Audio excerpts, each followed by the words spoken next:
sudah. Sebelumnya maaf ya Kak Putri udah mengganggu waktu malam minggunya. Itu nggak apa-apa. BTW maaf ya kalau nanti ada suara-suara gangguan karena lagi rame juga nih di rumah. Iya Kak, nggak apa-apa Kak. Nggak apa-apa, Kak. Kita Eh, mulai ya. ya. Kenalan dulu boleh kali ya? Oh iya Kak, boleh ya. Saya duluan ya Kak ya. Perkenalkan nama saya Erika Susanti. Saya dari jurusan Ilmu Keolahragaan. Sambuk 2020. Saya CKB 34 di Pesma Kreatif Unimed Kak. CKB itu Nama saya bentar. CKB itu calon kru baru, Kak. Oh, kalau di tempat kami Pramuka Mataharu namanya, Kota Baru. Udah lanjut. Iya. Saya Femi Eriani dari Prodi Pendidikan Bahasa Inggris Tambuk 2020, Kak. Lagi? Saya Gita Reza. Saya di sini sebagai kakak pendamping dari adik-adik CKB ini, Kak. Oh, berarti sudah dalam anggota ya, Kak? Iya, Kak. Betul. Saya pindah. Oke.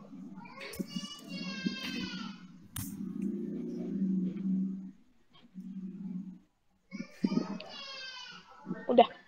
Kita mulai. Saya kenalan dulu kali ya.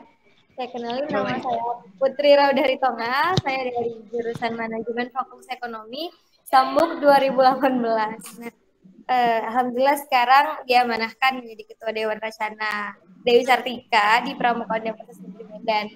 Sebelumnya saya kaget gitu, kenapa tiba-tiba ada ngechat mau wawancara, karena kan biasanya ke kampus kalau ada wawancara itu tugas mata kuliah. Kali ini nggak tugas mata kuliah, tapi tugas dari Presma Kreatif. Kasih lo ya. Jadi sama yang lainnya, UKM-UKM lain.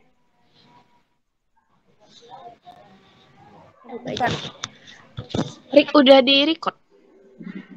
Udah. Baju pramuka kan? Oh, nggak harus Kak, nggak apa-apa. Jadi tadi pertanyaan pertama sebenarnya udah dijawab kakak ini soal identitas ya. Jadi kita lanjut aja ya kak ya. Sebelumnya kalau boleh tahu kak, kakak menjabat sebagai ketua kan sekarang ini kan kak? Iya, alhamdulillah.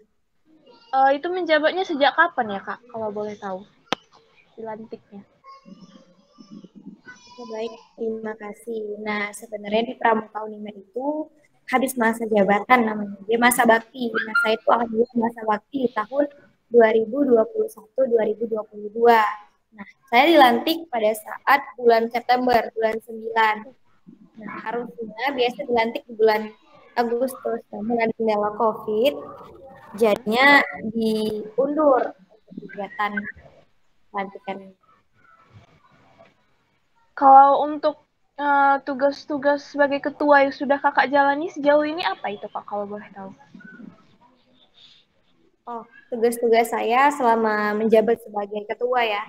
Sebenarnya tugasnya nggak terlalu ribet. Yang pertama pasti menyusun program. Apa yang ingin kita canangkan kepada warga. Nah, kalau di Pramuka Unimed sendiri itu, anggota kita itu dinamakan warga. Jadi tidak ada anggota ceritanya. Semua itu warga Pramuka, warga Racana.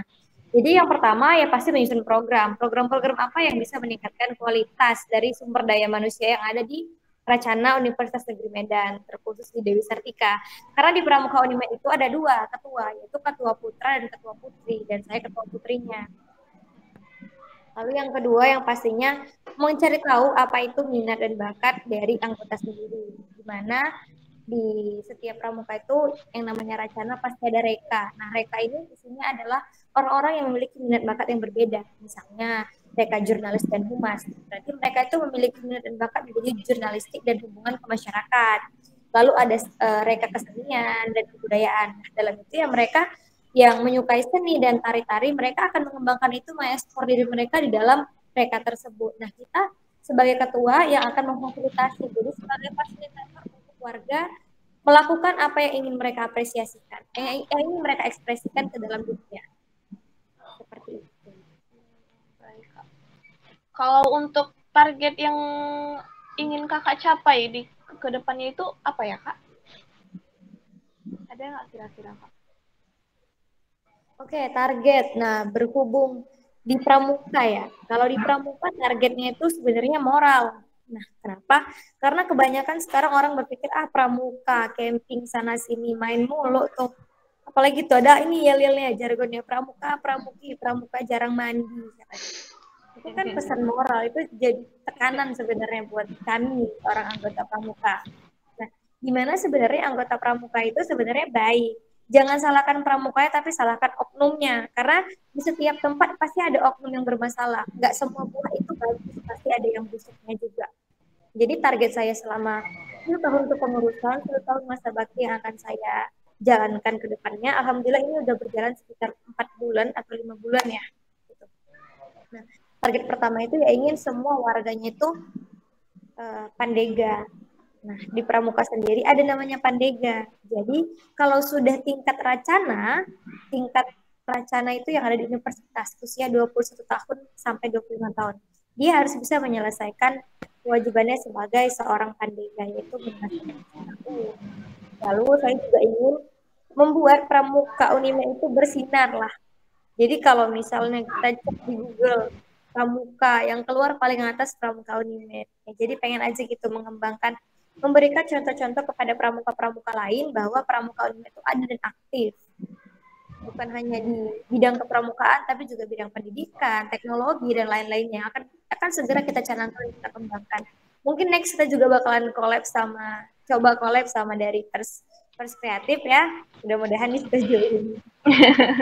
Mudah-mudahan. Selanjutnya, kita agak flashback dikit, Kak. Alasan kakak dulunya berminat untuk bergabung ke pramuka itu apa, Kak? Kalau boleh di-sharing, Kak. Kalau cerita flashback ya, saya awal masuk pramuka itu kelas 2 SD. Pertama nggak mau, gitu. Tapi karena di tahun saya ada kewajiban. Kalau pramuka itu akan masuk ke dalam nilai rapor. Dulu kayak gitu peraturannya. Saya SD di SDN 11224 Kota Pinang, kalau tahu di Labuan Batu Selatan. Nah, jadi di sana itu mewajibkan setiap siswanya itu mengikuti kegiatan pramuka. Kalau nggak ikut nanti nggak naik kelas, kayak gitu katanya. Jadi mau nggak mau harus ikut pramuka. Namun karena keluarga juga rata-rata anak pramuka, dari tulang-tulang ibu-ibu, saya tuh ada yang jadi pembina pramuka, guru pramuka, bahkan masih ikut pramuka. Jadi makin terpacu. Kayaknya seru deh kalau diikutin terus. Jadi terus SMP, SMA saya ikutin sampai masuk kuliah.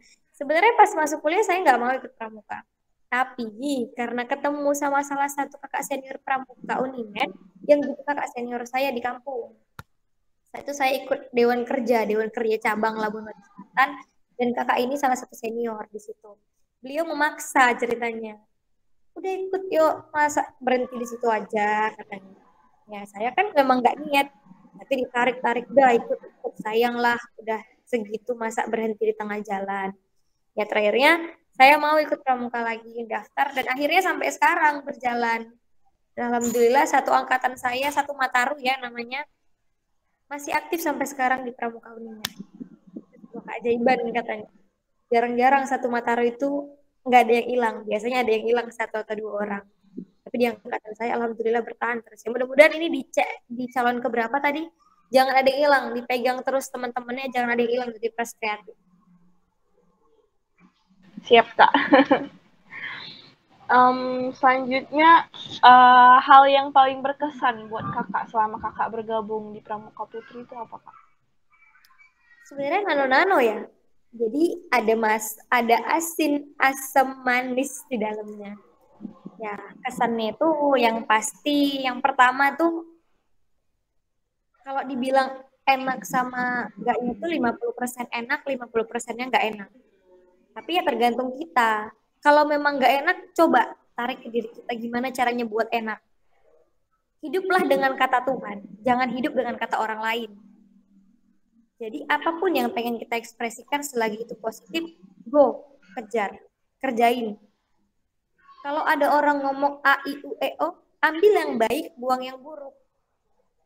Jadi selama saya merasa nyaman dengan diri saya, jadi kesan saya di mana-mana, di setiap tempat itu adalah tempat-tempat yang baik. Orang-orang yang baik, menurut saya sempurna untuk diajak berteman. Jadi benar-benar lingkungan yang positif. Jadi sebenarnya kesan kita ke tempat itu tergantung dari diri kita. Kalau kita sendiri membawa aura negatif, pasti tempat itu jadi negatif. Tapi kalau kita membawa aura positif, insya Allah tempat itu jadi aura yang positif dan lingkungan yang baik untuk kita berproses. Selanjutnya, kalau boleh tahu kriteria pramuka sendiri dalam memilih anggota itu apa, Kak, kira-kira? Kriteria, biasanya kita itu sehat. Itu yang pertama. Sehatnya itu sehat akal. Jadi nggak ada yang apa ya, kalau bahasa kasarnya orang gila. Nah, itu tuh sakit jiwa. Yang penting nggak sakit jiwa aja dan hidup. Biasanya kriteria kalau mau masuk pramuka itu aja. Nah, jadi misalnya dia mau bandel kayak manapun ya tetap kita terima. Ya, itu kan sebuah tempat. Pramuka itu sebuah organisasi, sebuah wadah untuk membenahi seseorang. Nah, jadi pramuka itu bukan hanya belajar tentang ini dan itu, tapi ya di situ tempat dia berproses. Bagaimana dia ingin mengekspresikan dirinya ke dalam dunia. Bahkan apa yang kita pelajari di dalam itu juga bermanfaat saat kita masuk ke dalam dunia pekerjaan. Jadi sebenarnya nggak ada kriteria yang gimana-gimana untuk pramuka sendiri. Kalau untuk sejarah berdirinya Pramuka Putri sendiri, kira-kira apa, Kak? Kalau untuk berdirinya sejarah Putri, itu bersejalan dengan sejarah berdirinya Pramuka Putra. Jadi nggak ada Putra Putri sebenarnya, yang ada itu sejarah berdirinya Pramuka Unimed. Nah, jadi dulu sebelum menjadi namanya Unimed, itu namanya masih KIP Medan kan. Nah, di sana itu ada salah seorang dosen, namanya itu Kak Haja Kuning Tarigan. Dia merupakan dosen FIS. Beserta rekan-rekan dan jajarannya dari senior-senior kami itu. Sebenarnya dulu suaminya yang ingin membentuk Pramuka Unimed, namun terhalang karena usia. Allah sayang dia lalu dicabut nyawanya. Namun istri beliau itulah yang namanya Kak Haja Kuning Tarigan melanjutkan perjuangannya untuk Pramuka. Jadi kalau tanpa beliau mungkin nggak ada lah pramuka sekarang. Dan jadi dulu kan pramuka itu sampai hari ini pun kita menerima warga yang walaupun dia ikut UKM lain, misalnya dia ikut nursing, kita tetap terima di pramuka Unimed. Dia ikut UKMI, tetap dia terima juga di pramuka Unimed. Tetap dia ikut PMI segala macam, pers, tetap kita terima di pramuka Unimed. Jadi benar-benar yang mau jadi keluarga, yuk masuk silahkan. Yang penting ikuti prosesnya, orientasinya, dan ketika kamu masuk ke dalam rumah orang, ikuti peraturan yang ada di dalam rumah tersebut. Jangan coba-coba merubah sebuah peraturan baik yang ada dalam rumah orang. Ya, benar. Rick, bisa dilanjut, Rick? Untuk tahun berdirinya Pramuka Unimed sendiri, kira-kira Kak tahu nggak, Kak? Jadi tahun berdirinya itu tahun 1986. Itu kan masih IKIP dulu namanya. Dan pada saat dibentuk itu emang sudah langsung diresmikan, Kak? Dulu langsung diresmikan namanya Pramuka Unimed, Wacana Unimed. Namun pada saat itu belum ada yang namanya Mataru. Jadi ada sekitar 1 sampai 10 tahunan itu nggak ada yang namanya Mataru. Lalu adalah Kak Sugiarto namanya. Kak itulah yang mencetuskan yang namanya Mataru. Nah, masa anggota baru. Oke, Kak. Baik. Cara pramuka itu membangun dan menjaga kekompakan itu, Kak. Itu bagaimana? Oke. Sebenarnya jawabannya ini simpel. Karena di setiap tempat yang kita butuhin itu. Yang pertama tuh yang pasti hidup dan peduli. Jadi di dalam pramuka, sebelum dia memasuki rumah tersebut, wadah tersebut, dia punya 3 janji yang dinamakan Trisatya. Tri itu artinya 3, Satya itu artinya janji. Jadi Trisatya itu 3 janji yang diucapkan seorang anggota pramuka. Nah, Di janji itu dia akan menepati. Jadi ketika kita membacakan janji itu dengan sungguh-sungguh, ada yang nangis, ada yang bergetar, ada yang merinding ketika dia mengucapkan dengan sungguh-sungguh. Jadi patokannya itu kalau untuk menjaga kekompakan itu peduli dengan segalanya. Nah, bukan berarti peduli itu kayak dia sakit, obatin, enggak semata-mata itu peduli. Tapi lihat teman kita nggak tahu apa-apa, kita kasih tahu, kita ajarin, kita belajar bareng, itu juga termasuk kepedulian yang sampai hari ini masih kita budayakan di Pramuka Unimed.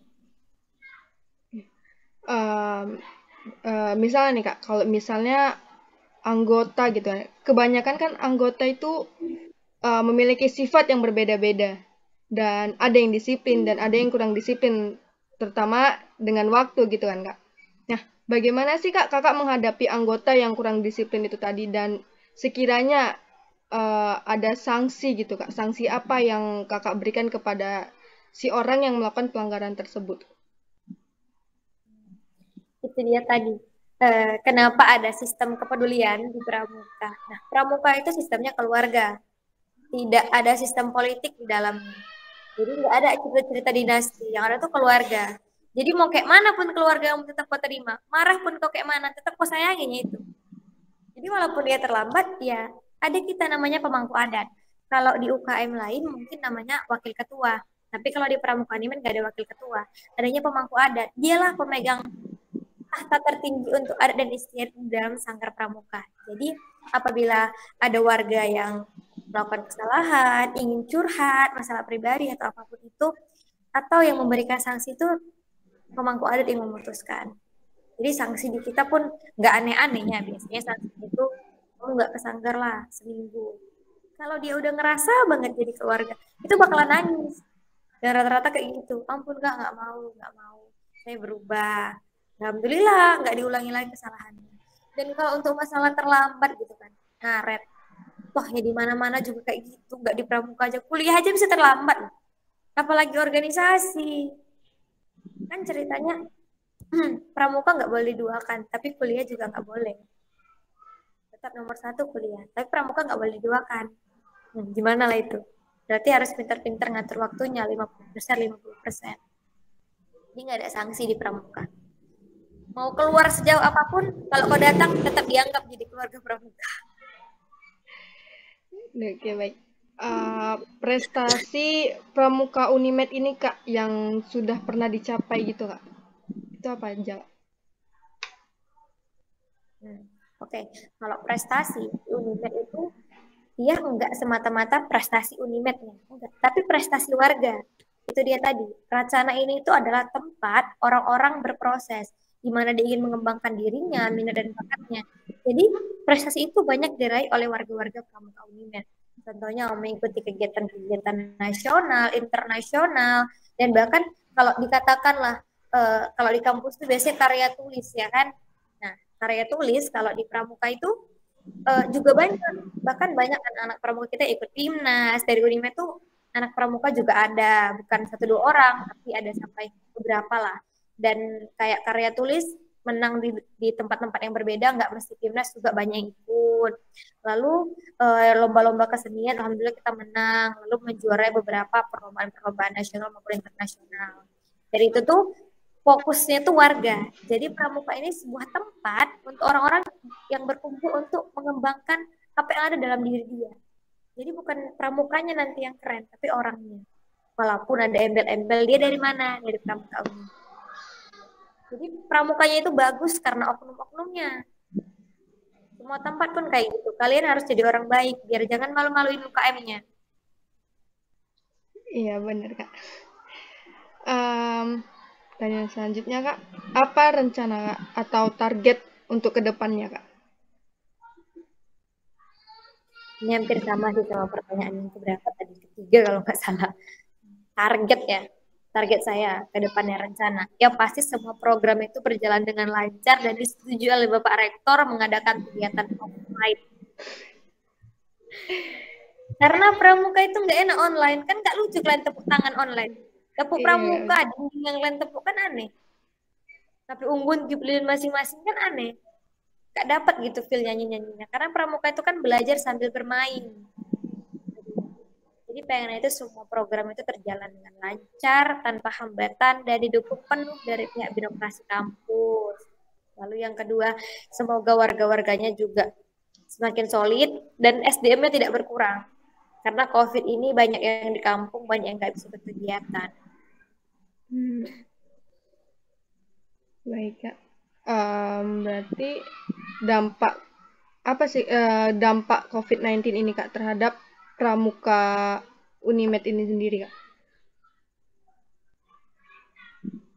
Dampak yang pertama pasti semua tempat pasti kayak gini ya, terhambat masalah kegiatan. Nah, di mana kalau pramuka ini memang kegiatan hore-hore.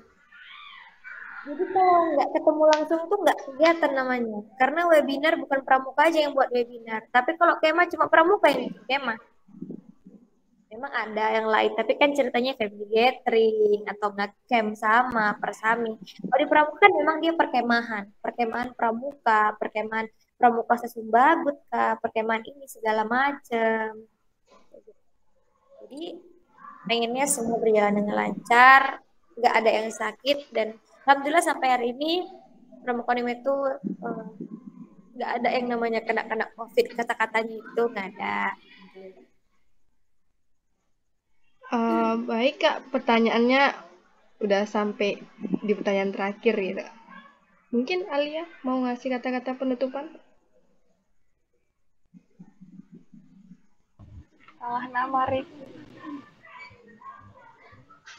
Udah nggak ada. Untuk Kak Putri, terima kasih banyak, Kak, atas waktunya. Maaf sekali lagi karena sudah mengganggu. Dan mungkin dari chat-chat saya yang mungkin sedikit mengganggu menurut Kakak, karena saya takut juga awalnya, takutnya Kakak banyak takut kelupaan kalau kita ada kegiatan wawancara ini. Saya mewakili teman saya, Femi, minta maaf kepada Kakak jika kami ada salah kata atau tindakan yang mungkin menyinggung Kakak. Dan terima kasih juga kepada Kak Gita yang sudah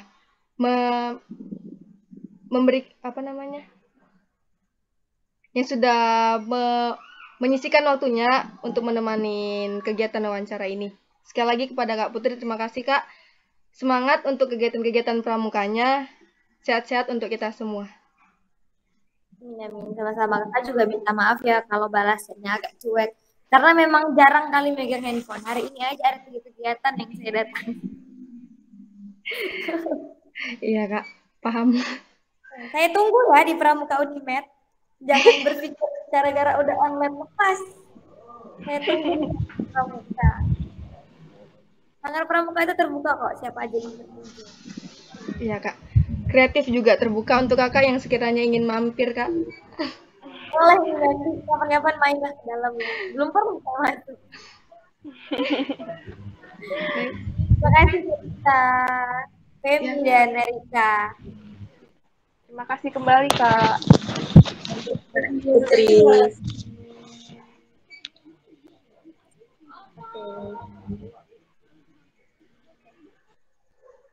Udah boleh live-in ya? Sudah, Kak. Terima kasih sebelumnya. Assalamualaikum warahmatullahi wabarakatuh. Selamat malam. Waalaikumsalam warahmatullahi wabarakatuh. Izin ya. Iya, Kak. Tadi salah manggil nama, kenapa Alia? Bukannya Femi tadi aku sebut? Makanya Astaga. Alia sejak kapan di sini? Karena tadi habis wawancara juga kan bareng Alia. Iya, Jadi LPM kan. aduh. Nggak apa-apa sih, nggak apa-apa. Dikebut sih hari ini wawancaranya. Karena emang si narasumbernya mintanya hari Minggu pula gitu. Bukan hari Minggu, hari Sabtu. Tunggu ya, ini bisa aku